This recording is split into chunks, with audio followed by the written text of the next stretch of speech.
안녕하십니까 여러분, 아트큐입니다. 오늘은 지난번에 일부에서 소개한 마네의 독일 마나힘 시립 갤러리에 소장된 황제 막스밀리안의 처형의 배경과 그 작품이 현대 미술에 끼친 영향을 평가하고 구체적으로 분석하겠습니다.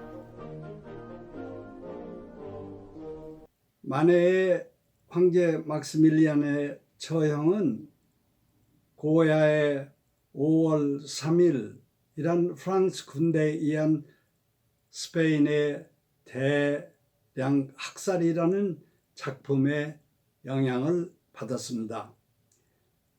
마네의 작품을 처음 본 인상파 화가 르누아르는 저건 전적으로 고야라 말했습니다.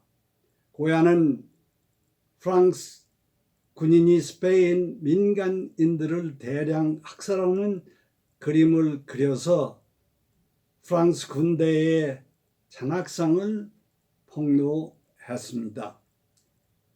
스페인을 직접 방문한 마네는 이 그림들을 프라도 미술관에서 보았습니다. 또 마네의 오랭피아 같은 작품도 고야의 마야의 영향을 보여줍니다. 당시 프랑스 황후가 스페인 사람으로 마네의 작품에는 스페인의 많은 영향을 볼 수 있습니다. 고야의 5월 3일 대학살이라는 작품에서 암시를 받은 마네의 황제 막스밀리안은 모던 아트의 역사적인 기념비입니다. 피카소의 구에르니카와 한국의 대량 학살이라는 그림들은 모두 마네의 황제 막스밀리안의 처형에서 직접적인 그 시원을 찾을 수 있습니다. 프랑코 반란군을 지원하던 나치 독일의 공군이 선량한 구에르니카 시를 야밤중에 폭격한 잔인무도한 양민과 짐승들까지 학살하게 한 프랑크 독재 정권을 피카소는 그림으로 비판했습니다. 인본주의자이며 한때 프랑스 공산당원이었던 피카소는 한국 전쟁의 임신부와 어린이들을 가리지 않고 처살한 한국 6.25 동란 전쟁의 야만성을 폭로했습니다. 피카소의 구에르니카와 한국의 대학살의 그림 배경은 마네의 황제 막스밀리안에서 영향을 받았고 고야와 마네가 시작한 모던화의 종점을 장식했습니다. 마네의 대작의 강물이라는 미술 전통이 피카소로 통하여 우리 시대까지 도도히 흘러왔습니다.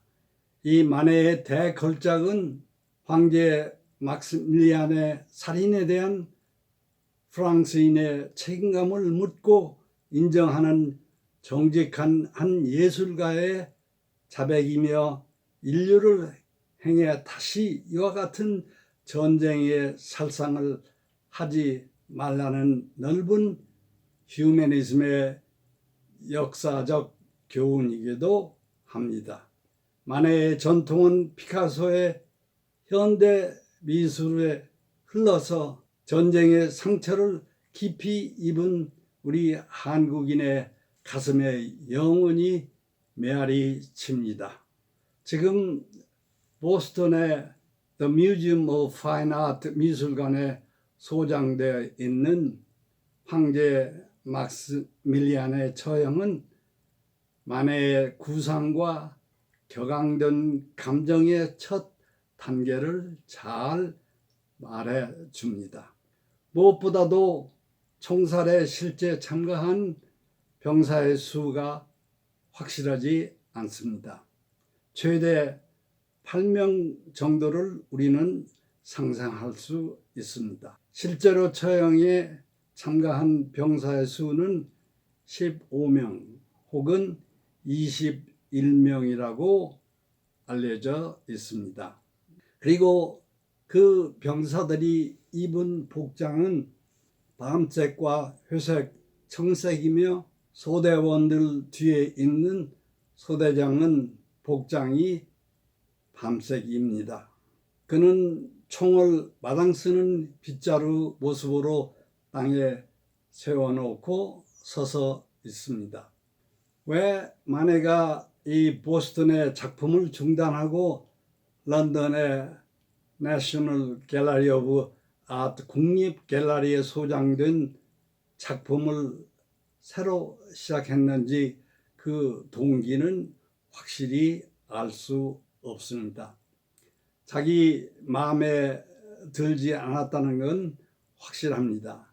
그가 막스밀리안의 처형을 구상했을 초기에는 자세한 인포메이션을 알지 못했을 뿐만 아니라 마네가 꿈꾸던 역사적 모누멘트가 되기에는 구상이나 목적에 채 못 미친다고 생각했던 것 같습니다. 보스턴의 황제 막스밀리안의 처형은 멕시코의 토착성과 원시적 신비성은 잘 드러났지만 마치 남미의 반란군 같은 양상을 띠고 있습니다.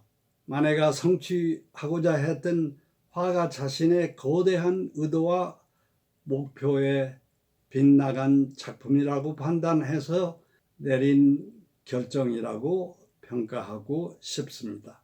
마네는 오스트리아 황제의 동생을 나폴레온 3세가 구걸해 낯선 멕시코 황제로 추대할 때는 언제고 무책임하게 미국의 압력을 이유로 철군해버려 결국 막스밀리안 황제를 죽게 한 데 대한 마네의 분노, 더 나아가서 프랑스의 무책임성이 지금 보스턴의 The Museum of Fine Art에 있는 첫 작품에는 잘 전달되지 않았습니다. 그 결과 지금 런던의 National Gallery of Art 미술관에 있는 작품을 마네는 다시 시작했습니다. 결국 나폴레온 3세 치하에서는 전시되지 못한 이 마네의 작품은 카르멘 역할을 한 모델 에밀 암브르가 미국 순회 공연 때 가지고 가서 뉴욕과 보스턴에서 전시했지만 미국서도 팔리지 못했습니다. 마네는 자기 화실 창고에 이 작품을 저장해 두었습니다. 마네 사후에 작품의 캔버스가 부식된 것을 발견했습니다. 마네의 처남이 상한 좌우 양쪽을 잘라내고 판매했습니다. 마네의 친구인 화가 드가가 다시 잘린 부분을 찾아서 맞춰야 할 정도로 폐품이 되었습니다. 전시도 못하고 창고에 넣어둔 이 런던의 작품에는 황제의 사살에 참가한 병사의 숫자는 6명으로 줄었고 소대장은 총을 손으로 들고 탄약을 장정하고 있는 모습입니다. 그리고 황제의 손을 잡고 있는 왼쪽 인물인 장군 메지아가 흰 셔츠를 입고 있다는 걸 알 수 있게 잘 보입니다. 오른쪽 멕시코 장군 밀라몽의 왼쪽 다리는 뒤로 뻗어 있어 아직 제자리를 잡지 않은 상태에 있습니다. 소대장의 빨간 모자와 군복에서 볼 수 있듯이 멕시칸 군대의 오합 지졸 같은 복장에서 프랑스 군대의 정식 복장으로 군복을 바꾸었다는 사실도 알 수 있습니다. 또 소대장이 붉은색의 캡을 쓰고 있고 총을 들고 총을 소재하거나 총탄을 장정하는 모습으로 바뀌었습니다. 런던의 그림에서는 이 소대장 외에 긴 군도를 든 또 하나의 군인이 등장합니다. 보스턴 미술관의 초벌 그림에서 볼 수 없는 인물이 추가된 것입니다.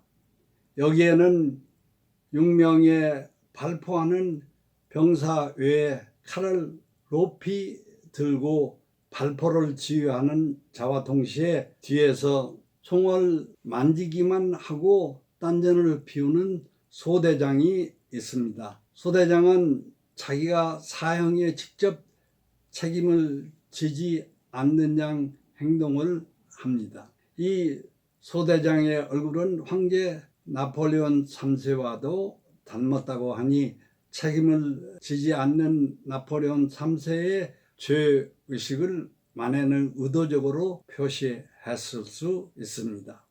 만해는 막시밀리안 황제의 죽음은 나폴레온 3세와 프랑스의 책임이 있다는 사실을 여기서 분명히 전하는 상징성을 우리는 느낄 수 있습니다. 막시밀리안 황제는 탈출할 기회가 주어졌음에도 자기의 수염을 깎아야 하는 수모 때문에 거절하고 자기를 총살할 군졸들에게 자기 머리는 쏘지 말라고 금알을 주면서 부탁했다는 풍문도 전합니다. 그래서 자기 늙은 어머니가 자기 머리나마 알 수 있도록 간청했다고 합니다. 그 시체는 사후에 멕시코에서 이장되어 오스트리아 황실 지하에 매장되고 음악가 프란츠 리스트는 막스밀리안 황제를 추모하는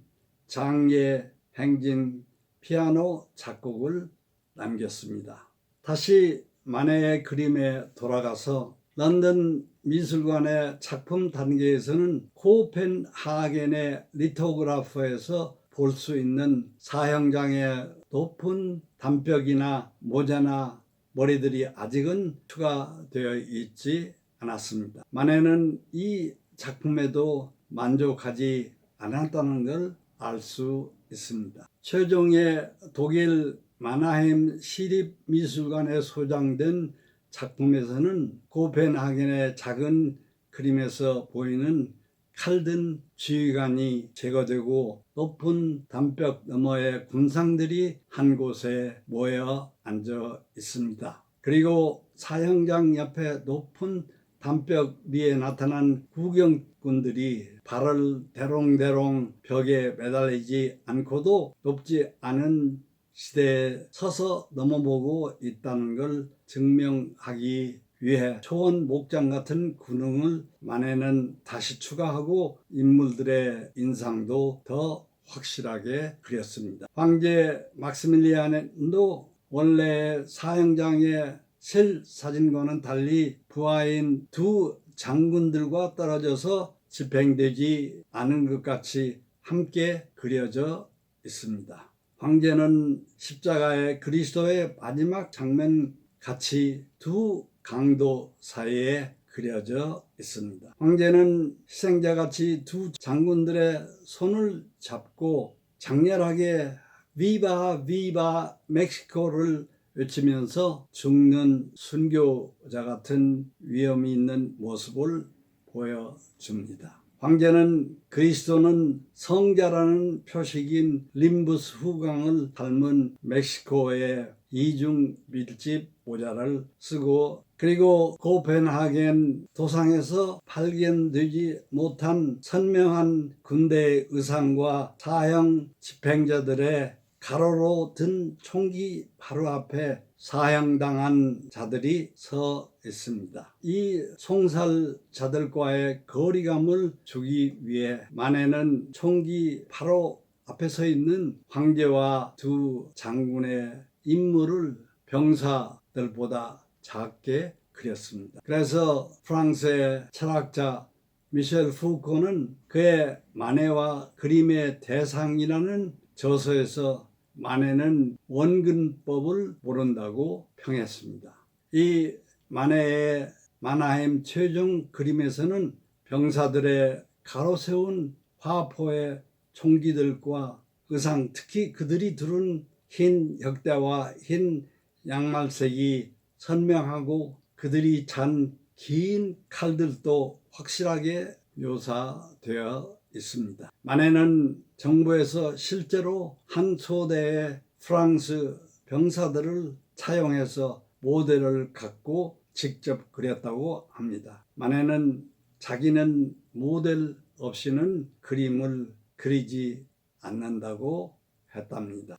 덴마크의 작은 그림에서와 리토그라피에서 볼 수 있는 칼든 인물이 독일 마나임의 최종 작품에서는 사라졌습니다. 그러나 자세히 보면 총을 장경하는 인물 앞에 지워진 흔적이 아직도 남아 있어 알 수 있습니다. 칼을 내리치거나 울리면서 발포 명령을 소리쳐야 하는데 그의 위치 선정이 마땅치 않아 최종의 작품에서는 제거한 사실을 우리는 알 수 있습니다. 그리고 이 최종 작품에서는 맨 앞에서 발사하는 병사가 허리에 찬 칼의 그림자를 노란 지면 위에 길게 뻗어 뚜렷이 부각시켜서 사용된 아침 시간을 가늠할 수 있게